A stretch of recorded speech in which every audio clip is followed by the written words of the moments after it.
Welcome to merit minds. So మనం ఈ రోజుకు సంబంధించిన ముఖ్యమైన కరెంట్ అఫైర్స్ ఇష్యూస్ని పూర్తి స్థాయిలో పరీక్షా కోణంలో చూద్దాం. So first of all, Venezuela formally withdraws from the international criminal court. So అంతర్జాతీయ నేర న్యాయస్థానం నుంచి వెనిజులా తన సభ్యత్వాన్ని ఉపసంహరించుకుంది అన్నది మనకు వార్తాంశము. మరి ఈ ఇంటర్నేషనల్ క్రిమినల్ కోర్ట్ అనేది మనకు ఎక్కడ ఉంటుంది? ఓకే, ఇంటర్నేషనల్ క్రిమినల్ కోర్ట్ అనేది ఏ ప్రాంతం కేంద్రంగా పనిచేస్తూ ఉంటుంది అంటే మనకు నెదర్లాండ్స్లో ది హేగ్ అనే ప్రాంతం కేంద్రంగా పనిచేస్తూ ఉంటుంది. సో ఎప్పుడు మరి ఈ ఆర్గనైజేషన్ అమల్లోకి వచ్చింది అని అంటే 2002 1 జూలై. సో చూడండి, మనకు ఒక్కసారి మనం ఇష్యూస్ని ప్రిపేర్ అయితే, బ్యాక్గ్రౌండ్ని ప్రిపేర్ అయితే మనకు వరుసగా అవే రిపీట్ అవుతూ ఉంటాయి. సో ఈజీగా గుర్తుండిపోతుంది. ఫర్ ఎగ్జాంపుల్, సో నిన్న నేను కండక్ట్ చేసిన సెషన్లో మీకు జువలాజికల్ సర్వే ఆఫ్ ఇండియా వచ్చింది. ఈ జువలాజికల్ సర్వే ఆఫ్ ఇండియా కూడా 1916 1 జూలై నాడు ఎస్టాబ్లిష్ చేసినారని చెప్పినాను. అదే సందర్భంగా జూలై 1వ తేదీన ఏర్పాటైన అన్ని వ్యవస్థలను మీకు పరిచయం చేసినాను నిన్న సెషన్లోనే. మళ్ళీ అదే రోజు నాడు ఏర్పాటైన మరొక ఆర్గనైజేషన్ వార్తల్లోకి వచ్చింది. సో కాబట్టి ఒక్కసారి మీకు ఒక స్టాక్ ఇష్యూ అంటూ ప్రిపేర్ అయితే మళ్ళీ రిపీట్ అవుతున్నప్పుడు ప్రతిసారి మీరు ప్రతి సందర్భంలో కూడా రిపీట్ చేసుకున్నారు అని అంటే మీకు బాగా గుర్తుంటాయన్నమాట. మనకి 1 జూలై 1862 నుంచి చెప్పినా నేను. 1862లో కలకత్తా హైకోర్టు, 1916లో జులాజికల్ సర్వే ఆఫ్ ఇండియా, అదేవిధంగా మనకు తర్వాత SBI, ICAI, సో ఇట్లా చెప్పుకుంటూ వచ్చినాను. మరి ఈ ఇంటర్నేషనల్ క్రిమినల్ కోర్ట్ ఏ చట్టం ప్రకారం ఏర్పాటైంది అంటే రోమ్ స్టాట్యూట్ అంటారు. రోమ్ స్టాట్యూట్ అంటే రోమ్ చట్టము అని అర్థము. సో రోమ్ స్టాట్యూట్ అంటారు. మనకు 17th జూలై 1997లో ఇది కుదిరింది. ఈ రోమ్ చట్టం ప్రకారం, రోమ్ స్టాట్యూట్ ప్రకారం మనకు ఈ ICC అనే వ్యవస్థ ఏర్పాటైంది. 2002 1 జూలై నాడు ఏర్పాటైంది. ఈ 17th జూలైని లా డేగా, వరల్డ్ లీగల్ డేగా కూడా నిర్వహిస్తూ ఉంటారు. భారతదేశంలో మాత్రం నవంబర్ 26ని లా డేగా నిర్వహిస్తారు. నవంబర్ 26ని, ఇదే నవంబర్ 26ని కాన్స్టిట్యూషన్ డేగా కూడా నిర్వహిస్తారు. ఓకే, రాజ్యాంగపు దినోత్సవం అని చెప్పి 1949లో ఇదే రోజున భారత రాజ్యాంగాన్ని ఆమోదించినారు. కాబట్టి ఇదే నవంబర్ 26ని వరల్డ్ సస్టైనబుల్ ట్రాన్స్పోర్ట్ డే అని నిర్వహిస్తారు. అంటే ప్రపంచ సుస్థిర రవాణా రోజు అని కూడా నిర్వహిస్తారు. ఇదే నవంబర్ 26ని నేషనల్ మిల్క్ డే, జాతీయ పాల దినోత్సవం అని కూడా నిర్వహిస్తారు. మరి ఈ ICC ఏం చేస్తుంది అనంటే, ఈ ICC అనేది జీనోసైడ్ కేసులను, అంటే మారణ హోమాలను, రైట్, ఒక దేశం ఇంకో దేశంపై చేసే దాడులకు సంబంధించిన అంశాలను విచారిస్తూ ఉంటుంది. సో బాగా ఇంపార్టెంట్ మనకి ఎగ్జామినేషన్కి. ఇంటర్నేషనల్ క్రిమినల్ కోర్ట్ నెదర్లాండ్స్లో ది హేగ్లో ఉంటుంది. ఇక్కడే మనకు ఇంటర్నేషనల్ కోర్ట్ ఆఫ్ జస్టిస్ కూడా ఉంటుంది. ఈ ఇంటర్నేషనల్ కోర్ట్ ఆఫ్ జస్టిస్ అనేది ఐక్యరాజ్య సమితికి ఉన్న 6 ఆర్గాన్స్లో ఒకటి. సో ఐక్యరాజ్య సమితికి ఉండే 6 ఆర్గాన్స్, ఆ 5 ఆర్గాన్స్ అన్నీ కూడా మనకు న్యూయార్క్లోనే ఉంటాయి. బట్ కేవలము ఇంటర్నేషనల్ కోర్ట్ ఆఫ్ జస్టిస్ మాత్రమే న్యూయార్క్లో ఉండదు. అది ఎక్కడ ఉంటుంది అని అంటే అది నెదర్లాండ్స్లో ది హేగ్లో ఉంటుంది. సో అదేవిధంగా ఇదే హేగ్లో మనకు OPCW అనే మరొక ఆర్గనైజేషన్ కూడా పనిచేస్తూ ఉంటుంది. Organization for prohibition of chemical weapons. అదేవిధంగా హేగ్ కోడ్ ఆఫ్ కండక్ట్ అని చెప్పి 1899, 1906, 7లో 2 సందర్భాల్లో సవరణలతో వచ్చింది. సో ఇది మనకు వివిధ రకాల ఆయుధాల వినియోగానికి సంబంధించిన నియంత్రణలు అన్నమాట.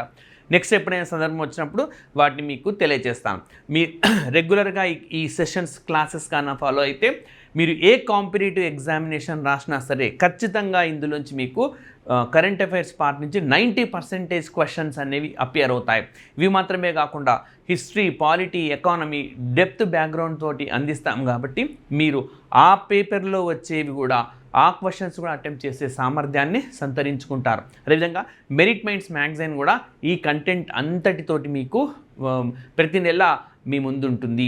సో తెలుగులో ఇంత క్వాలిటీ మ్యాగజైన్ అనేది మీకు మెరిట్ మైండ్స్ అందిస్తూ ఉన్నది. రైట్, మళ్ళీ సబ్జెక్ట్కి వచ్చేద్దాము. మరి వెనిజులా ఈ ఏడాది నుంచి మనకు వార్తల్లో ఉంది.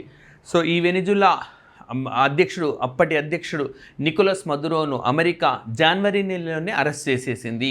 రైట్, అతని వైఫ్ని కూడా అరెస్ట్ చేసేసింది. సో వెనిజులా దేశం మాదక ద్రవ్యాలను అక్రమంగా అమెరికాలోకి తరలిస్తుంది అన్న ఒక కారణంతో అమెరికా ఈ దాడికి పాల్పడింది. ఆ తర్వాత రోడ్రిగోజ్ అనే మహిళ తాత్కాలిక అధ్యక్షురాలుగా బాధ్యతలు స్వీకరించింది. సో లాస్ట్ మంత్ అంటే జూలైలో ఈవిడ భారతదేశంలో కూడా పర్యటించినారు. అదేవిధంగా ఇటీవల వెనిజులాలో 2 పెద్ద ఎత్తున భూకంపాలు అనేవి సంభవించినాయి. రైట్, సో భారతదేశం కూడా సహాయ కార్యక్రమాలను ఆ దేశంలో చేపట్టిందని చెప్పుకోవచ్చు. సో మరి ఈ ఇంటర్నేషనల్ క్రిమినల్ కోర్ట్ 2025లో, సో ఈ పాయింట్ ఇంపార్టెంట్ చెప్తున్నాను, 2025లో ఈ ఇంటర్నేషనల్ క్రిమినల్ కోర్ట్ నుంచి నేను వెళ్ళిపోతాను అని తెలియజేసిన దేశం ఏదంటే హంగేరీ అనే దేశం. Okay, Hungary wants to left ICC. అయితే ఆ దేశ పార్లమెంట్ ఈ ఏడాది మేలో అంటే 2026 మేలో బిల్లు ప్రవేశపెట్టినారు. ఐసీసీ ఇంటర్నేషనల్ క్రిమినల్ కోర్ట్ నుంచి నిష్క్రమిద్దాము, మా ప్రభుత్వం నిర్ణయం తీసుకుంది అని చెప్తే పార్లమెంటులో ఈ బిల్లు వీగిపోయింది. అంటే హంగేరీ అనేది సభ్యత్వాన్ని కొనసాగిస్తుంది. Hungary remains as a member of ICC. So ఈ విధంగా మనకు ఐసీసీ అండ్ వెనిజులా అనే 2 అంశాలు ఇక్కడ మనకు కనబడుతూ ఉన్నాయి. 2 కూడా మనకు పెద్ద ఎత్తున న్యూస్లో ఉన్నవే. రైట్, సో ఇది మనకు మొదటి అంశంగా చెప్పుకోవచ్చు. అండ్ నెక్స్ట్గా మనం వస్తే pacific nation Nauru is now known as the republic of Naoero. So ఈ దేశం తన పేరును మార్చుకుంది. సో ఓకే, నౌరు ఇప్పటిదాకా ఈ దేశంకి పెట్టిన పేరు ఏంటంటే నౌరు.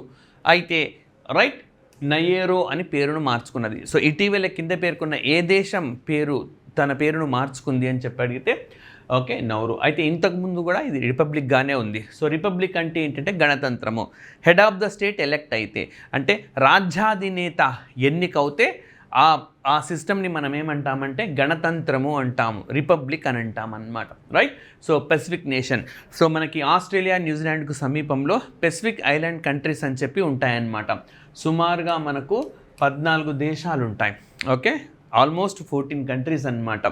సో ఈ 14 కంట్రీస్ ఎప్పుడు మనకి ఏదో ఒక అంశం రీత్యా వార్తల్లో ఉంటూనే ఉంటాయి. లైక్ ఇప్పుడు నౌరు ఉన్నది, అదేవిధంగా పలావ్ అనే దేశం. ఓకే, సో అదేవిధంగా మనకు తువాలు అనే దేశం.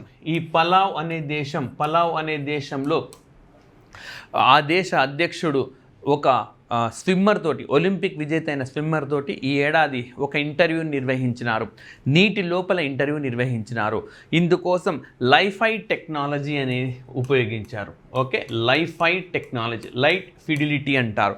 ఈ సాంకేతికతను, ఈ టెక్నాలజీని వినియోగించుకొని రైట్, సో ఇక్కడ మనకు ఆయన ఇంటర్వ్యూ కొనసాగించారు. ఎందుకు ఇలా చేయాల్సి వచ్చింది అని అంటే ఈ అగ్రదేశాలు ఈ భూతాపాన్ని పెంచడం వల్ల, అగ్రదేశాలు లైక్ ఈ ఎన్వైర్న్మెంట్ని, క్లైమేట్ని డిస్ట్రాయ్ చేస్తుండడం వల్ల మాకు ఈ పరిస్థితి దాపురించింది. ఏదో ఒక రోజు మేము నీటిలో మునిగిపోవాల్సి వస్తుంది అని చెప్పి మరి మా లైఫ్ ఫ్యూచర్లో ఇలా ఉండబోతుంది అని చెప్పి ప్రపంచానికి తెలియజేయడం కోసం ఈ తరహా ఇంటర్వ్యూ కండక్ట్ చేసినాడు. అంతేకాదు, ఈ పెరుగుతున్న భూతాపం వల్ల వేగంగా మనకు మంచు కరిగిపోతూ ఉన్నది, గ్లేషియర్స్ కరిగిపోతున్నాయి, ఫలితంగా సముద్ర మట్టం పెరిగిపోతుంది. సో ప్రపంచం 2050 నాటికి తువాలు అనే దేశాన్ని, ఓకే, ఏ కంట్రీ నోన్ యాజ్ తువాలు, ఈ దేశాన్ని కోల్పోబోతుందని చెప్పి మనకు అధికారికంగా ప్రకటించినారు. రైట్, అంటే ఆల్రెడీ సుగ్డూబ్ అనే ఒక దీవిని కోల్పోయింది ప్రపంచం, ఒక చిన్న దీవి ఒక దేశంలో. ఇప్పుడు ఏకంగా దేశమే కోల్పోతున్నాం. అది ఏ దేశము అంటే తువాలు. అందుకే ఈ దేశ పౌరులను ఒక ప్రణాళిక ప్రకారం ఆస్ట్రేలియాకు తరలిస్తున్నారు. సో ఈ విధంగా Pacific island nations environment related issues వచ్చినప్పుడు, మనకు గ్రూప్ 1 మెయిన్స్ అయినా, యూపీఎస్సీ మెయిన్స్ అయినా, ఎన్వైర్న్మెంట్ రిలేటెడ్ వచ్చినప్పుడు ఇలాంటి పాయింట్స్ అన్నీ కోట్ చేస్తూ ఉండాలి. ఈ పసిఫిక్ ఐలాండ్ కంట్రీస్ సంబంధించి మనకి ఎప్పుడు కూడా ఎన్వైర్న్మెంట్కి సంబంధించి చాలా కీలకమైన మనం వాల్యూ ఎడిషన్ చేసేలా ఉంటాయన్నమాట. ఇప్పుడు నేను చెప్పినాను కదా, తువాలు అనే దేశం, అదేవిధంగా సుగ్డూబ్ అనే దేశం అనే దీవి, అది పనామాలో ఉంటుంది, సెంట్రల్ అమెరికా. రైట్, అదేవిధంగా ఇంతకుముందు మనం చెప్పుకున్న వెనిజులా, ఈ ప్రపంచంలో అన్ని గ్లేషియర్స్ను కోల్పోయిన తొలి దేశం వెనిజులా. సో ఆ పాయింట్ కూడా మీరు గుర్తుపెట్టుకోండి. ఈ ప్రపంచంలో తమ దేశంలోని అన్ని గ్లేషియర్స్ను కోల్పోయిన తొలి దేశం ఏది అంటే వెనిజులా అనే దేశము. రైట్, అంతేకాదు ఈ ప్రపంచంలో తొలిసారిగా అధికారికంగా ఏ గ్లేషియర్ను చనిపోయినట్టు ప్రకటించినారంటే ఓగ్జోకుల్ అనే గ్లేషియర్. సో ఈ ఓగ్జోకుల్ అనే గ్లేషియర్ ఐస్లాండ్ అనే దేశంలో ఉంటుంది. ఐస్లాండ్ అనే దేశం గుర్తుపెట్టుకోవాలా, రైట్.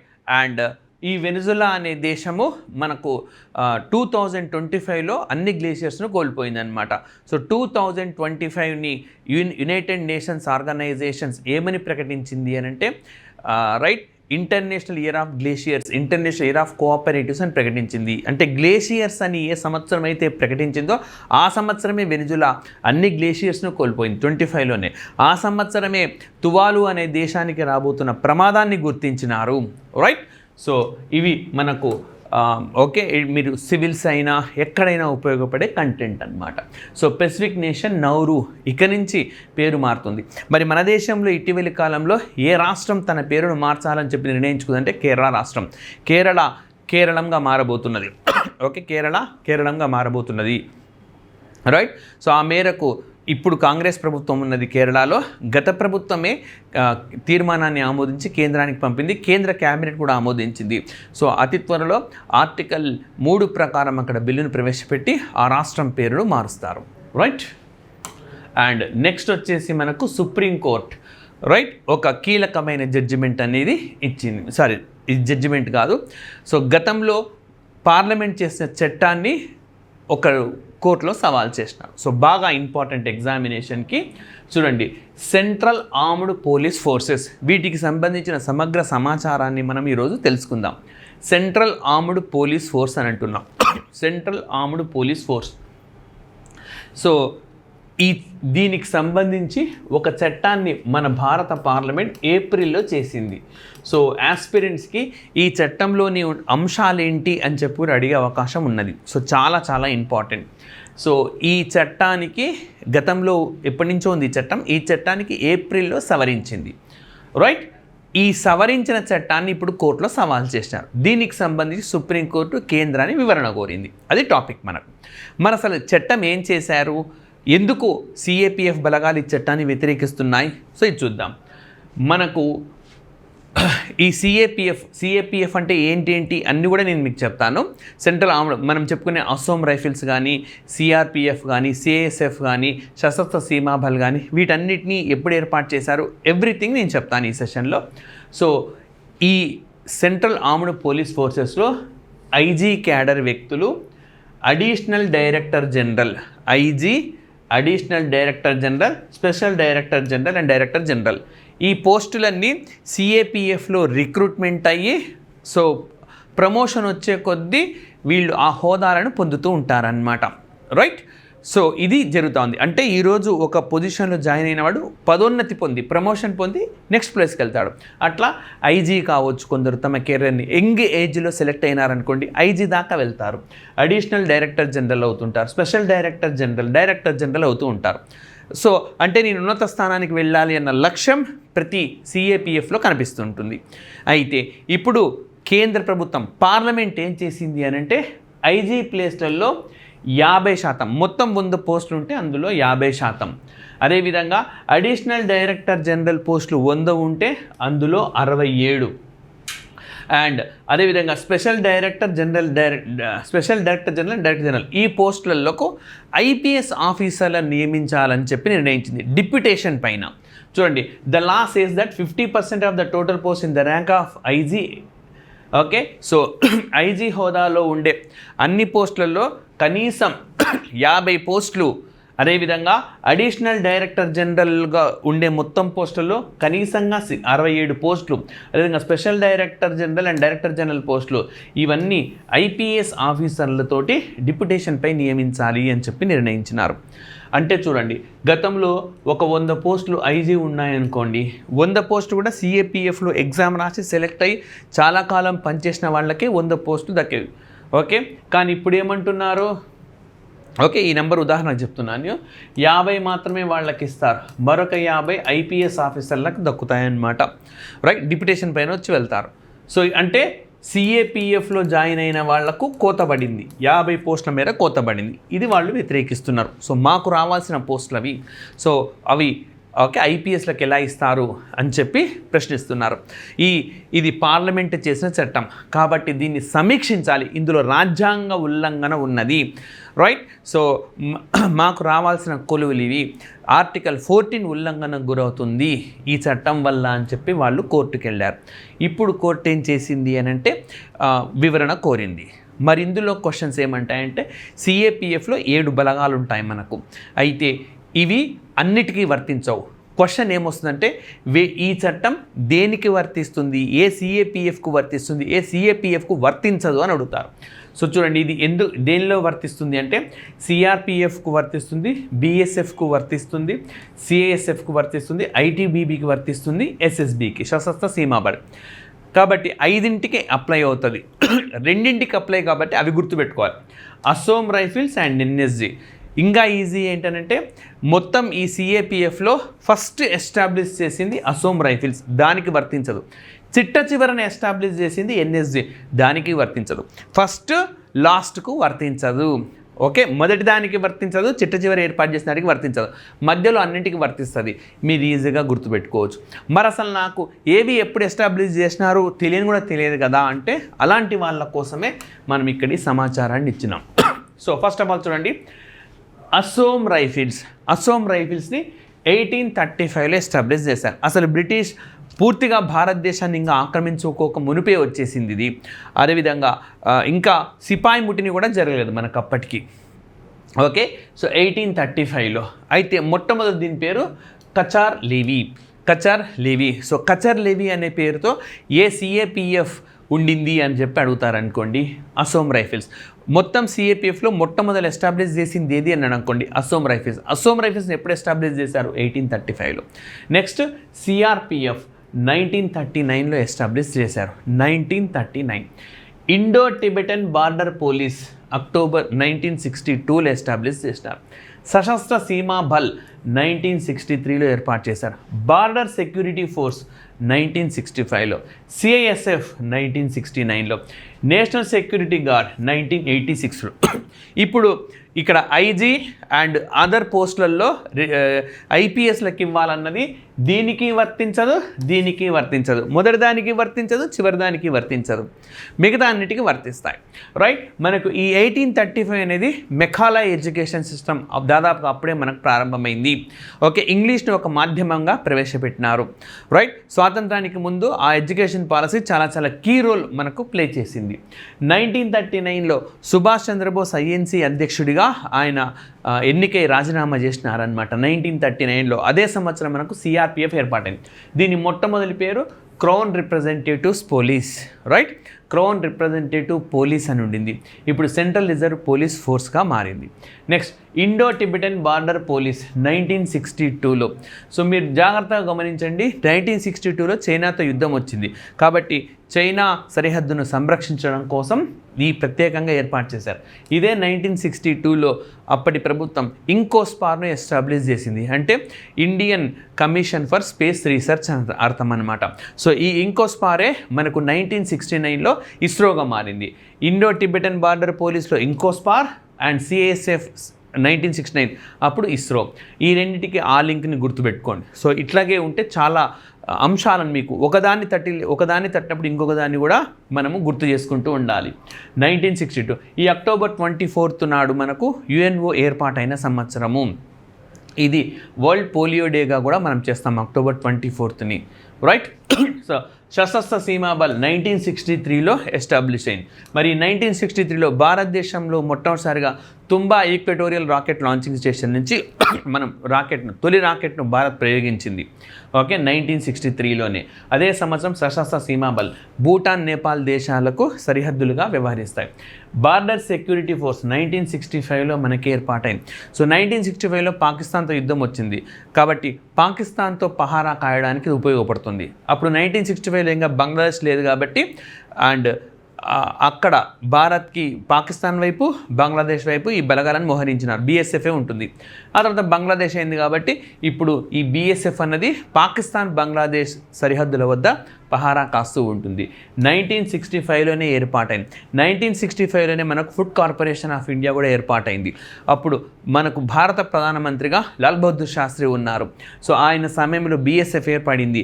జై జవాన్ అన్నాడు.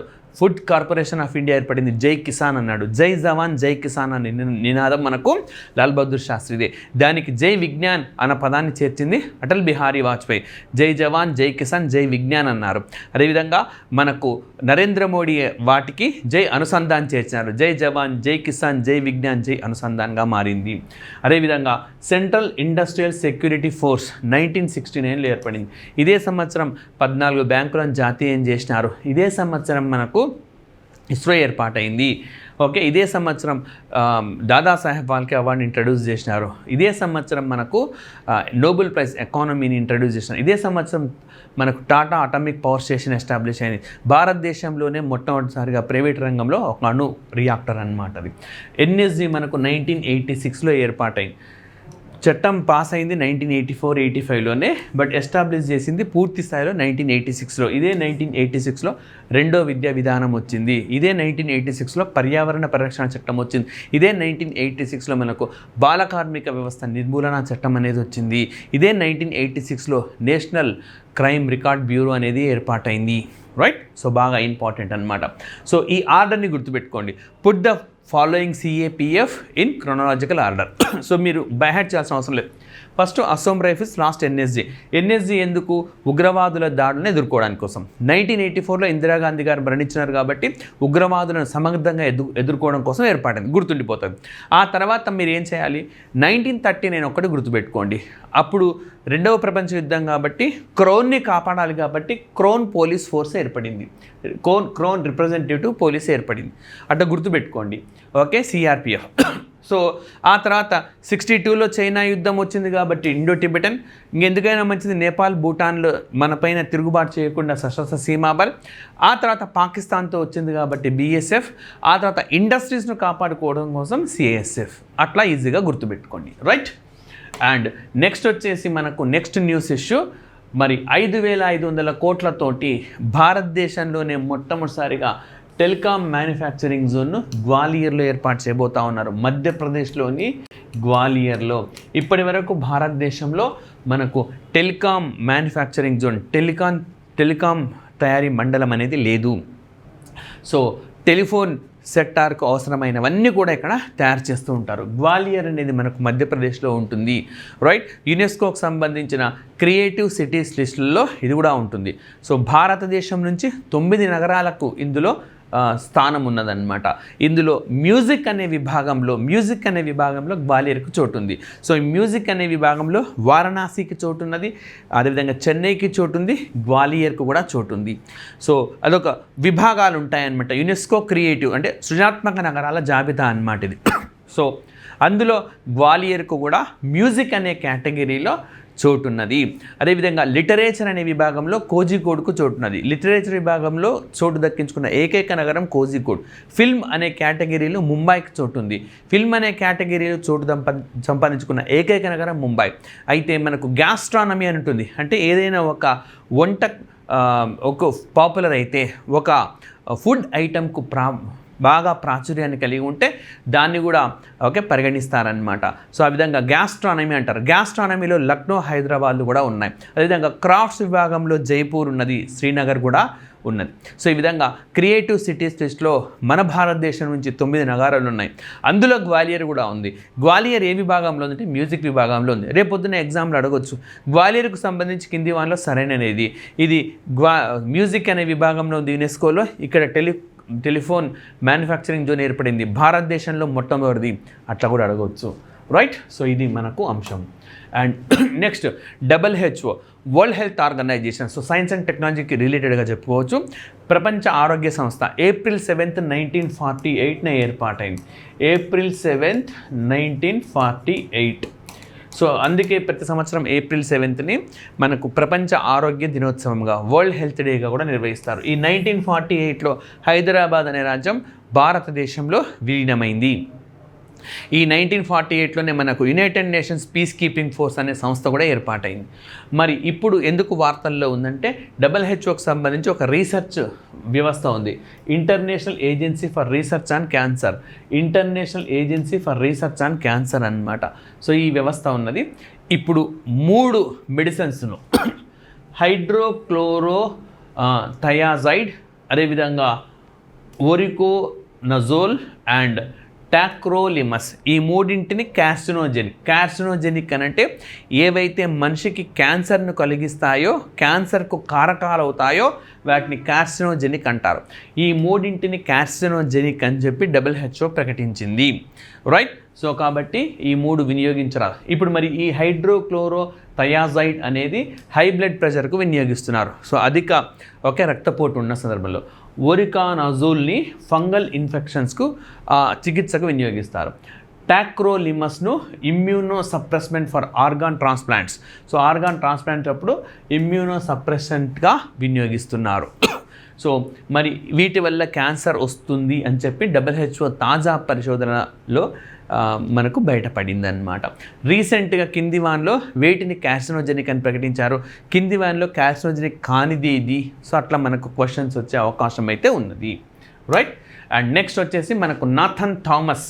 సో ఇతను ఒక సంచలనాన్ని క్రియేట్ చేసినాడు. ఇతని ఏజ్ జస్ట్ 18 years 346 days, అంటే ఇంకొక మనకు 20 రోజులైతే 19 సంవత్సరాలకు వచ్చేస్తాయి. బట్ 18 సంవత్సరాల 346 రోజుల్లోనే ప్రొఫెసర్ హోదాను దక్కించుకున్నాడు. ఓకే. సో ఈ విధంగా ప్రపంచంలోనే అతిపిన్న వయసులో ప్రొఫెసర్గా ఒక రికార్డును ఈయన క్రియేట్ చేసినారని చెప్పుకోవచ్చు. మరి గడిచిన 306 సంవత్సరాలుగా ఉన్న రికార్డును బ్రేక్ చేశారు. 306 సంవత్సరాల కిందట కొలిన్ అనే వ్యక్తి 19వ ఏట, సో 19+ ఉంటుంది. సో ఓకే, అంటే 19+ 20 అని కాదు, 19కి 20కి మధ్యన. సో ఇతను 18+ అంటే ఇంకా 19 రాలేదు అని, 19+ అంటే ఇంకా 20 రాలేదు. తన 19వ ఏట కొలిన్ అనే వ్యక్తి మనకి ఈ ఆల్జిబ్రాలో, జామెట్రీలో చాలా ఎక్స్పర్టైజ్ ఉండేది. సో అతనికి ప్రొఫెసర్ హోదాను కల్పించినారు. తాజాగా నాథన్ థామస్ 306 సంవత్సరాలుగా ఈ ఉన్న రికార్డును బ్రేక్ చేసి ప్రొఫెసర్ హోదాను పొందినారన్నమాట. ఓకే. ఇతనికంటే ఎక్కువ ఏజ్ ఉన్న వాళ్ళు మ్యాథ్స్కు సంబంధించి ఇతని దగ్గర నిత్యం క్లాసెస్ అనేవి స్వీకరిస్తూ ఉంటారు. ఆ విధంగా నాథన్ థామస్ ఒక కొత్త రికార్డును క్రియేట్ చేశారు. రైట్. అండ్ లిబర్హన్, సో చాలా ఇంపార్టెంట్ ఎగ్జామినేషన్కి ఈ జస్టిస్ మన్మోహన్ సింగ్ లిబర్హన్ వీరు మరణించినారు. మరి ఈయన గతంలో మద్రాస్ హైకోర్టుకి, అది అంటే తమిళనాడులో, విధంగా ఉమ్మడి ఆంధ్రప్రదేశ్ హైకోర్టుకి జడ్జిగా పనిచేసినారు. అన్నిటినీ మించి బాబ్రీ మసీద్ కూల్చివేతకు సంబంధించి ఈయన నేతృత్వంలో ఒక కమిటీ ఏర్పాటైంది, లిబర్హన్ కమిషన్ అంటారు. సో చాలా తక్కువ సమయం ఇచ్చారు. బాబ్రీ మసీద్ కూల్చివేతకు సంబంధించి సమగ్ర అంశాలను సేకరించి ఈయన రిపోర్ట్ని తయారు చేయమని చెప్పి, అయితే దాదాపుగా 17 సార్లు పొడిగించి 2009లో ఈయన తన నివేదికను ఇచ్చినారనమాట. సో 1992 డిసెంబర్ 16th నాడు ఈ కమిటీని నియమించినారు. మరి 1992 నవంబర్ 16th ఏమో మనకు ఇందిరా సహానీ కోర్టు కేసులో జడ్జిమెంట్ వచ్చింది. 1992 నవంబర్ 16th. సో ఏమని చెప్పినారు, రిజర్వేషన్లు 50% మించరాదు అని చెప్పినారు ఆ జడ్జిమెంట్లో. 1992 November 16th important, 1992 December 16th కూడా ఇంపార్టెంట్. ఎందుకనంటే లిబర్హన్ కమిషన్ అపాయింట్ చేసినారు బాబ్రీ మసీదుకు సంబంధించి అన్నమాట. మరి ఈ డిసెంబర్ 16th అనేది మనకు విజయ్ దివస్గా నిర్వహిస్తూ ఉంటారు. ఓకే, విజయ్ దివస్ అంటారనమాట. సో మరి ఈ కమిటీ తన నివేదికను 2009లో జూన్ నెలలో సమర్పించింది. సో 2009లో భారతదేశంలో లోక్సభకు మొదటిసారిగా ఒక మహిళ స్పీకర్గా ఎన్నికైనారు. ఆ సంవత్సరం జరిగిన ఎన్నికల్లో UPA రెండోసారి విజయం సాధించింది. అండ్ మరి లోక్సభ స్పీకర్గా మీరా కుమారి అనే ఒక మహిళ బాధ్యత స్వీకరించారు. భారత లోక్సభ చరిత్రలో ఒక మహిళ లోక్సభ స్పీకర్గా బాధ్యత స్వీకరించడం ఇదే మొట్టమొదటిసారి. రైట్. సో ఇవి ఈ రోజుకు సంబంధించిన మోస్ట్ ఇంపార్టెంట్ కరెంట్ అఫైర్స్. ప్రతి నిత్యం మీకు ఇంపార్టెంట్ కరెంట్ అఫైర్స్ అతి తక్కువ సమయంలో అతి ఎక్కువగా సమాచారాన్ని మెరిట్మెంట్స్ అందిస్తుంది. ఇవన్నీ మ్యాగజైన్లో కూడా మీ ముందుంటాయి. దీన్ని ఆదరించాలని కోరుతున్నాం. Thank you very much.